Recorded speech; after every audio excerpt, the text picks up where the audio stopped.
ദൈവത്തിൻ്റെ അതിപരിശുദ്ധ നാമം വാഴ്ത്തപ്പെടുമാറാകട്ടെ. കൃപയാൽ മിനിസ്ട്രിയുടെ മറ്റൊരു പുത്തൻ എപ്പിസോഡിലേക്ക് ഏവർക്കും സ്വാഗതം. ഇന്നത്തെ ചിന്താവിഷയമായി നമുക്കൊരു വചനം വായിക്കാം. എഫേസ്യർ 5-ാം അധ്യായത്തിൻ്റെ 2. ക്രിസ്തുവും നിങ്ങളെ സ്നേഹിച്ചു നമുക്ക് വേണ്ടി തന്നെത്താൻ ദൈവത്തിന് സൗരഭ്യവാസനയായ വഴിപാടും യാഗവുമായി അർപ്പിച്ചതുപോലെ സ്നേഹത്തിൽ നടപ്പിൻ. ഈ ഒരു വചനത്തിൽ ദൈവം നമ്മളോട് ഓരോരുത്തരോടും ആവശ്യപ്പെടുന്ന എന്താണ്? സ്നേഹത്തിൽ നടപ്പിൻ. ദൈവത്തോടുള്ള സ്നേഹത്തിൽ നടക്കുവാനാണ്. ഹല്ലേലൂയ. ഈ ഒരു ഒറ്റ വചനത്തിൽ നമുക്ക് കാണാൻ കഴിയുന്നുണ്ട് കർത്താവായ യേശുക്രിസ്തു നമ്മളെ എത്രത്തോളം സ്നേഹിക്കുന്നു എന്നുള്ളത്, അല്ലേ? നമ്മൾ ഇതൊക്കെ ഈ ഒരു വചനങ്ങളൊക്കെ വായിക്കുമ്പോൾ ഓടിച്ചു വിട്ട് വായിക്കാതെ വണ്ണം അതിൽ നമ്മൾ എന്ത് ചെയ്യുക? കുറച്ച് ധ്യാനിക്കണം, കുറച്ച് ഗ്രഹിച്ച് പഠിക്കുവാണെങ്കിൽ അവിടെ നമുക്ക് ദൈവ സ്നേഹത്തെക്കുറിച്ച് അവിടെ നമുക്ക് അറിയാം. ഈ 5:1 തന്നെ ഉണ്ട്, ആകയാൽ പ്രിയമക്കൾ എന്ന പോലെ ദൈവത്തിൽ അനുകരിപ്പിൻ. പ്രിയമക്കളായി തീരുക കർത്താവിൻ്റെ, അല്ലേ? അതായത് ശിമോൻ പത്രോസിനോട് കർത്താവായ യേശു ക്രിസ്തു യോഹന്നാൻ എഴുതിയ സുവിശേഷം 21:15 പ്രകാരം ചോദിക്കുന്നുണ്ട്, ശിമോൻ പത്രോസ്, ഇവരെക്കാൾ അധികം നീ എന്നെ സ്നേഹിക്കുന്നു? കർത്താവിന് നമ്മുടെ ഓരോരുത്തരുടെയും സ്നേഹം എന്നാണ് കർത്താവ് ഓരോ നിമിഷവും ആഗ്രഹിക്കുന്നുണ്ട് ദൈവമക്കൾ. ആ ദൈവ സ്നേഹത്തിന് മുമ്പിൽ നമ്മൾ ഓരോ ഒഴിവ് കഴിവുകൾ പറഞ്ഞുകൊണ്ട് നമ്മൾ എന്ത് ചെയ്യാണ്? ഈ ലോകത്ത് ജീവിക്കുകയാണ്. പലപ്പോഴും ആ ദൈവ സ്നേഹത്തെ പരിഗണിക്കാതെ വണ്ണം നമ്മൾ ഓടുകയാണ്. ഹല്ലേലൂയ. അപ്പം എന്താണ് ഈ ക്രൂശിൽ നമുക്ക് വേണ്ടി ദൈവം തന്ന സ്നേഹം? എന്താണ്? ഈ ഒരു വചനത്തിൽ നമുക്ക് കാണാം, നിങ്ങളെ സ്നേഹിച്ച് നമുക്ക് വേണ്ടി തന്നെത്താൻ ദൈവത്തിന്. അപ്പം ദൈവം താൻ ആരാന്ന് ഓർക്കാതെ വേണം, അല്ലേ? അതായത് നമുക്കറിയാം, ഇപ്രകാരം ഒരു വചനമുണ്ടല്ലോ, ദൈവത്തോടുള്ള സംബന്ധം മുറുകെ പിടിച്ചു കൊള്ളണമെന്ന് വിചാരിക്കാതെ ദാസരൂപമെടുത്ത് തന്നെത്താൻ ത്യജിച്ച് നമുക്ക് വേണ്ടി തന്നെത്താൻ ഒഴിച്ച് മനുഷ്യ സാദൃശ്യത്തിലായി വന്നത് തിരുവെടുത്ത് നമ്മളെ പഠിപ്പിക്കുന്നു. അപ്പൊ താൻ ആരാന്ന് നോക്കാതെ വണ്ണം പാപത്തിന്റെ ചേറ്റിൽ കടന്ന, പാപത്തിന്റെ കുഴിയിൽ കടന്ന നമ്മളെ തേടിയെത്തി ആ ഒരു ദൈവ സ്നേഹമാണ്. അതാണ് ക്രിസ്തുവിന്റെ സ്നേഹം. ഈ ഒരു വചനത്തിലും അത് തന്നെയാണ് ഇവിടെ എന്ത് ചെയ്യുന്നത്? പ്രതിഫലിക്കുന്നത്. എന്താണ്? നമുക്ക് വേണ്ടി തന്നെത്താൻ ദൈവത്തിന് സൗരഭ്യവാസനയായ ഒരു വഴിപാടായി കർത്താവായ യേശു ക്രിസ്തു തീരുവാനിടയായി തീർന്നു. റോമറിൽ ഇപ്രകാരം ഒരു വചനമുണ്ട്, ദൈവത്തിന് നമ്മളോട് സ്നേഹത്തെ ക്രൂശിൽ എന്ത് ചെയ്തിരിക്കുകയാണ്? പ്രദർശിപ്പിച്ചിരിക്കുകയാണ്. അതാണ് ദൈവത്തിന് നമ്മളോടുള്ള സ്നേഹത്തിന്റെ ആഴം. അത് വളരെ അധികമാണ്, അല്ലേ? ഹല്ലേലൂയ. അത് അളക്കുവാൻ ആർക്കും കഴിയുകയില്ല എന്ന് തിരുവെടുത്ത് നമ്മളെ പഠിപ്പിക്കുന്നുവല്ലോ. ഹല്ലേലൂയ. അപ്പോൾ ഒരു മനുഷ്യരാൽ ഒരാൾ സ്നേഹിക്കപ്പെടുക അല്ലെങ്കിൽ ഒരാളുടെ സ്നേഹം അനുഭവിക്കുക എന്നൊക്കെ പറഞ്ഞാൽ വളരെയധികം ഭാഗ്യമുള്ള ഒന്നാണ്, അല്ലേ? നമുക്കറിയാം, ഈ ഭൂമിയിലേക്ക് നമ്മൾ നോക്കിയാൽ അല്ലെങ്കിൽ ഈ ലോകത്തിൽ നമ്മൾ നോക്കിയാൽ ആയിരങ്ങൾ അനാഥരായി ജീവിക്കുന്നു. ഒരു സ്നേഹവും ഇല്ലാതെ വണ്ണം, ഒരു സ്നേഹിക്കപ്പെടാതെ വണ്ണം അനാഥരായി ജീവിക്കുന്ന കാലഘട്ടത്തിൽ നമ്മളെ സ്നേഹിക്കുന്ന ദൈവം നമുക്ക് തന്നിട്ടുണ്ട്. ഓരോ കുടുംബങ്ങൾ തന്നിട്ടുണ്ട്, അല്ലേ? നമ്മളെ സ്നേഹിക്കുന്ന അനേകരെ ദൈവം നമുക്ക് ദാനമായി നൽകിയിട്ടുണ്ട്. അതേപോലെ തന്നെ അതിൻ്റെ മറുവശത്ത് നമ്മൾ ചിന്തിക്കേണ്ട ഒരു ആവശ്യമാണ്. എന്താണ്? അതേപോലെ തന്നെ ആയിരങ്ങൾ ഈ ക്രിസ്തുവിൻ്റെ സ്നേഹം രുചിച്ചറിയാതെ ഈ ലോകത്തുണ്ട്, ഇപ്പോഴുമുണ്ട്. ഹല്ലേലൂയ. എന്താണ് ദൈവത്തിൻ്റെ സ്നേഹം? എന്താണ് ക്രൂശിൽ നമുക്ക് വേണ്ടി തന്ന ദൈവ സ്നേഹം എന്താന്ന് അനുഭവിക്കാത്ത ഓരോ കുഞ്ഞുങ്ങളുണ്ട്. അതിനാണ് ദൈവം നമ്മൾ അഭിഷേകം ചെയ്തിരിക്കുന്നത്. അവരിലേക്ക് നമ്മൾ എന്ത് ചെയ്യുക? ദൈവ സ്നേഹത്തെക്കുറിച്ച് സംസാരിക്കുക. നമ്മൾ എവിടെയായിരുന്നാലും, നമ്മൾ ഹോസ്പിറ്റലായിരുന്നാലും, നമ്മൾ ജോലി ചെയ്യുന്ന സ്ഥലത്തായിരുന്നാലും, നമ്മൾ ഏത് മേഖലകളിലായിരുന്നാലും കർത്താവിൻ്റെ സ്നേഹത്തെക്കുറിച്ചും ആ കരുണയെക്കുറിച്ചും നമ്മൾ എന്ത് ചെയ്യണം? എപ്പോഴും പറയുവാൻ ഉത്സാഹമുള്ളവരായിത്തീരണം. കാരണം നമ്മളത് അനുഭവിക്കുന്നവരാണ്, അല്ലേ? എന്താണ് ദൈവ സ്നേഹം എന്ന് നമ്മൾ ഓരോ നിമിഷം എന്താണ് അനുഭവിക്കുന്നവരാണ്. അപ്പം അത് നമ്മൾ പറയുവാനും നമ്മൾ ബാധ്യസ്ഥരാകുന്നെന്ന് നമ്മൾ മറന്നു പോകരുത്. ഹല്ലേലൂയ. അപ്പം ഇവിടെ ശിമോൻ പത്രോസിനോട് ദൈവം ചോദിച്ചു, ഇവരെക്കാൾ അധികം നീ എന്നെ സ്നേഹിക്കുന്നുവോ? അപ്പോൾ ശിമോൻ പത്രോസ് അവിടെ പറയുമ്പോഴെല്ലാം ദൈവം അവിടെ താഴേക്ക് പറയുന്നുണ്ട്, എന്താണ്? നീ ആടുകളെ മേയ്ക്കുക, അല്ലേ?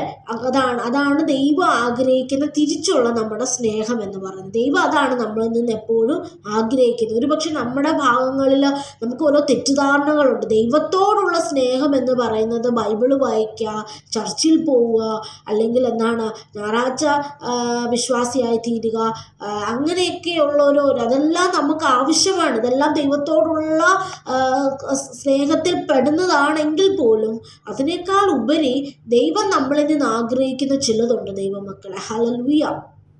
ദൈവത്തോടുള്ള സ്നേഹം വർദ്ധിക്കുമ്പോഴാണ് നമ്മൾ എന്ത് ചെയ്യുന്നത്? ആത്മാർത്ഥമായി, അല്ലെങ്കിൽ നമ്മൾ നമ്മുടെ മനസ്സുകൊണ്ട് ബൈബിൾ വായിക്കുകയും ഗ്രഹിക്കുകയും ചെയ്യുന്നത്.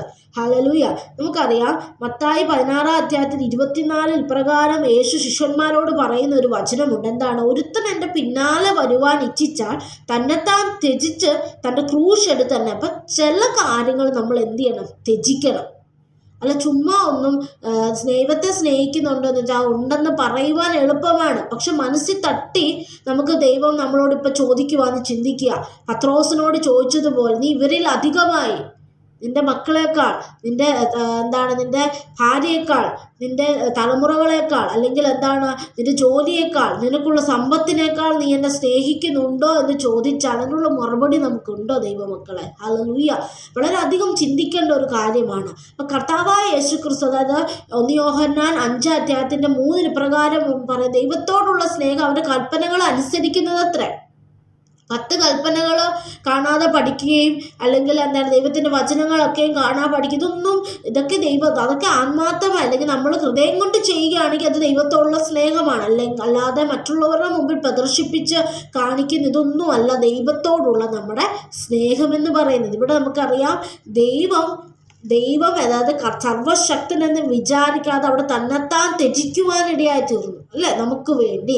അതേപോലെ തന്നെ എന്നെ കേൾക്കുന്ന പ്രിയ ദൈവമക്കളെ, നമ്മൾ ഓരോരുത്തരും കർത്താവിൻ്റെ സ്നേഹത്തിൻ്റെ മുൻപിൽ എന്ത് ചെയ്യണം? നമ്മൾ ചില കാര്യങ്ങളെ ത്യജിക്കുവാനിടയായി തീരണം. അതാണ് ഇവിടെയും വായിച്ചത്. തന്നെത്താൻ ത്യജിച്ച് എന്ത് ചെയ്യുക? ക്രൂശ് എടുക്കണം, അല്ലേ? തന്നെത്താൻ ത്യജിച്ച് തൻ്റെ ക്രൂശ് എടുത്ത് എന്നെ അനുഗമിക്കട്ടെ. അവിടെയാണ് നമുക്ക് വളരെയധികം പ്രയാസമുള്ള കാര്യങ്ങൾ വരുന്നത്. ഗലാത്യരിലും ആ വചനം നമുക്ക് കാണാം. ഗലാത്യരും 2:20, ഒരുത്തൻ ക്രിസ്തുവിനോടുകൂടെ ക്രൂശിക്കപ്പെട്ട ഇനി അവനല്ലാതെ ക്രിസ്തു അത്ര ഇപ്പോൾ ഞാൻ ജഡത്തിൽ എന്നെ സ്നേഹിച്ച് എനിക്ക് വേണ്ടി തന്നെത്താൻ ഏൽപ്പിച്ചു. അപ്പം തന്നെത്താൻ ദൈവം നമുക്ക് വേണ്ടി തൻ്റെ മറ്റെല്ലാ കാര്യങ്ങളിലും സ്വയം ആരാന്ന് ചിന്തിക്കുക, തൻ്റെ പദവി ഓർക്കാതെ, തൻ്റെ ഒന്നും ഓർക്കാതെ വേണം നമുക്ക് വേണ്ടി നമ്മളോടുള്ള സ്നേഹം കൊണ്ട് എന്ത് ചെയ്തു? ക്രൂശിമേൽ യാഗമായി തീർന്നു. ഹല്ലേലൂയ.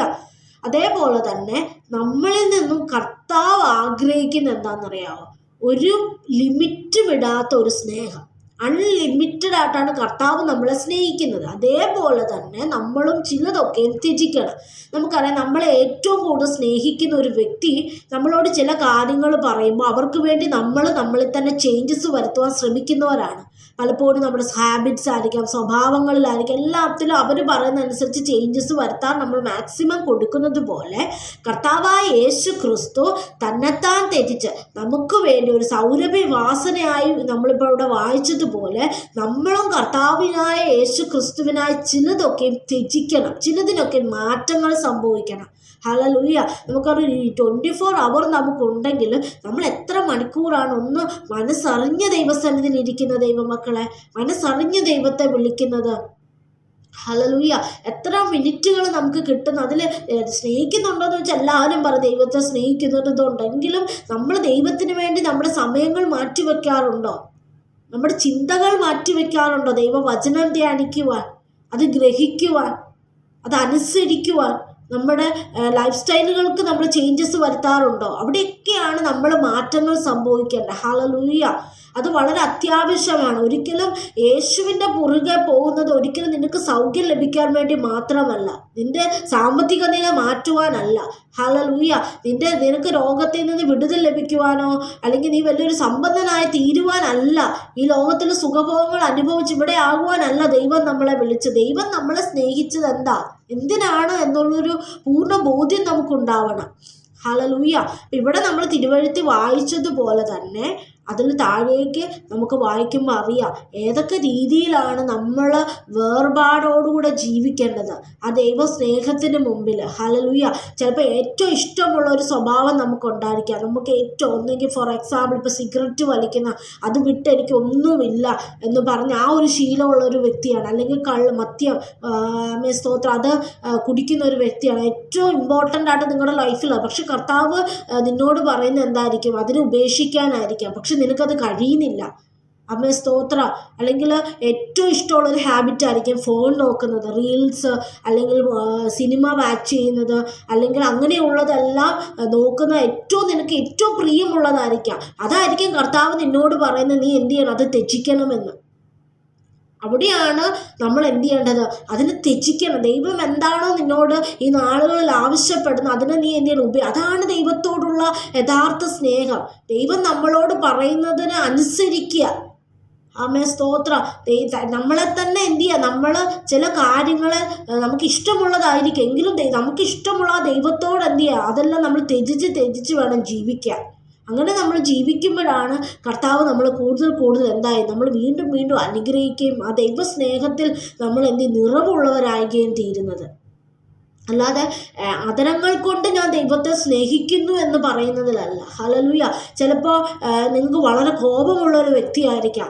ചുറ്റുപാടിൽ നിന്ന് നിങ്ങൾ വളരെ കോപത്തോടെ സംസാരിക്കുമ്പോഴേക്കും പെട്ടെന്ന് പരിശുദ്ധാത്മാവ് ഇടപെടുന്ന എന്തായാലും കോപിക്കരുത്, ദൈവവചനം നിങ്ങളോട് വേണ്ടി സംസാരിക്കുക, അവിടെ നിങ്ങൾ അനുസരിക്കുക. അതാണ് നമുക്ക് ദൈവത്തോടുള്ള സ്നേഹം. അതേപോലെ തന്നെ ദൈവത്തിൻ്റെ കൽപ്പനകൾ അനുസരിക്കുക, അതിൽ വരുന്നതാണ് ഇതെല്ലാം, അല്ലേ? അപ്പം ചിലയിടങ്ങളിൽ നമ്മളെ തന്നെ എന്ത് ചെയ്യണം? ചില സ്വഭാവങ്ങളായിരിക്കാം, നമ്മുടെ ജീവിതത്തിൽ ഉയർന്നു വരുന്ന ചില ചിന്തകളായിരിക്കാം. ദൈവത്തിന് ഇഷ്ടമില്ലാത്തത് എന്താണോ അത് നമ്മൾ ഇന്നലത്തെയും വീഡിയോയിൽ നമ്മൾ പറയുവാനിടയായി തീർന്നു. ദൈവത്തിന് ഈ ഒരു അധ്യായത്തിന് തന്നെ താഴേക്ക് വായിക്കുമ്പോൾ ദൈവം ഇഷ്ടം എന്നതാണ്, ദൈവത്തിൻ്റെ പ്രസാദം എന്നതാണെന്ന് ചിന്തിച്ചുകൊണ്ട് എന്ത് ചെയ്യുക? ജീവിക്കണം നമ്മൾ, അല്ലേ? ദൈവപ്രസാദമായത് എന്തെന്ന് പരിശോധിച്ചുകൊണ്ട് ജീവിക്കുക എന്ന് താഴേക്ക് നമ്മൾ വായിക്കുന്നത് പോലെ തന്നെ ദൈവപ്രസാദമില്ലാത്തത് എന്താണോ എൻ്റെ ജീവിതത്തിലുള്ളത്, ദൈവപ്രസാദമില്ലാത്തത് ഒരുപക്ഷെ നീ ആരും കാണാതെ ഫോണിൽ കൂടെ പലതും നോക്കുന്നതായിരിക്കും. അവിടെ നിന്ന് ദൈവപ്രസാദം നിനക്ക് ലഭിക്കുകയില്ല.